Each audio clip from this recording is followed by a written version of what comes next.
sur nos plaines, amis, entends-tu les cris sourds du pays qu'on enchaîne? Oh, les partisans, ouvriers et paysans, c'est l'alarme, Ce soir, l'ennemi connaîtra le prix du sang et des larmes. Montez de la ligne, descendez des collines, camarades.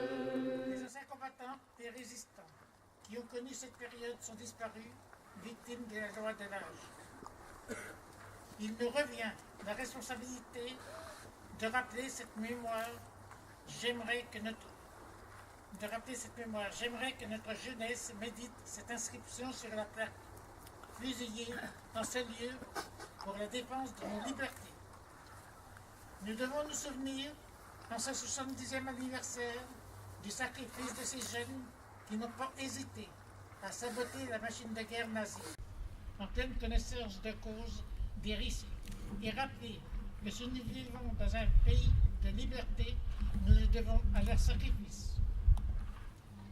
La cérémonie à laquelle vous allez assister est destinée à rendre un hommage respectueux envers tous ceux qui, sur les champs de bataille, sous les tortures, dans les prisons nazies, devant les pelotons d'exécution, dans les chambres à gaz ou sous les bombes, perdirent la vie en rêvant d'une paix universelle. Devant ce monument, il est réconfortant de constater que malgré les années, les souvenirs de ces jours sombres persistent dans nos mémoires.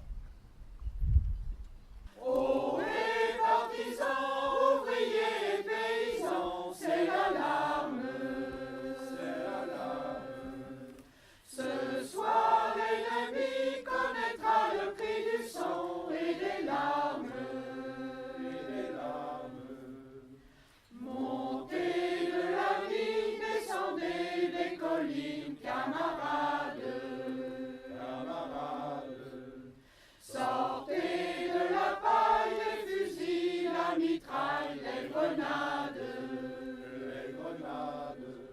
Oh, les partisans, ouvriers et paysans, c'est l'alarme. Ce soir, l'ennemi connaîtra le prix du sang et des larmes.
afin de rendre hommage au sacrifice de ceux qui sont tombés ici, et notamment les 38 résistants, dont les 17 francs-tireurs et partisans du groupe Chanzy, arrêtés par la police française et fusillés par les nazis par un matin glacial il y a 70 ans, le 8 octobre 1943.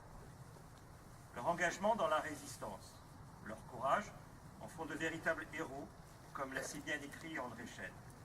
Ils se sont engagés contre la soumission dans des périodes troublées, marquées par la résignation, le doute, et qui virent tant d'autres se réfugier dans la passivité ou s'engager dans la voie infamante de la collaboration. Il s'agissait pour beaucoup du prolongement de leur engagement au service de leurs convictions. Ils étaient pour beaucoup ouvriers, employés, paysans, beaucoup, vous le savez, étaient communistes. Ils croyaient au lendemain qui chante. Tous partageaient cependant une certaine idée de la France et tous étaient profondément attachés aux valeurs de la République. Nous devons rester fidèles à leur mémoire, à leur sacrifice. Le devoir de mémoire est plus que jamais nécessaire, parce que même si nous vivons en paix, il y a maintenant depuis plus de 60 ans, dans le même temps, nous savons combien les peuples européens aujourd'hui s'interrogent, combien ils doutent dans un contexte marqué par une crise économique, sociale et morale. Entends-tu le vol noir des corbeaux sur nos plaines?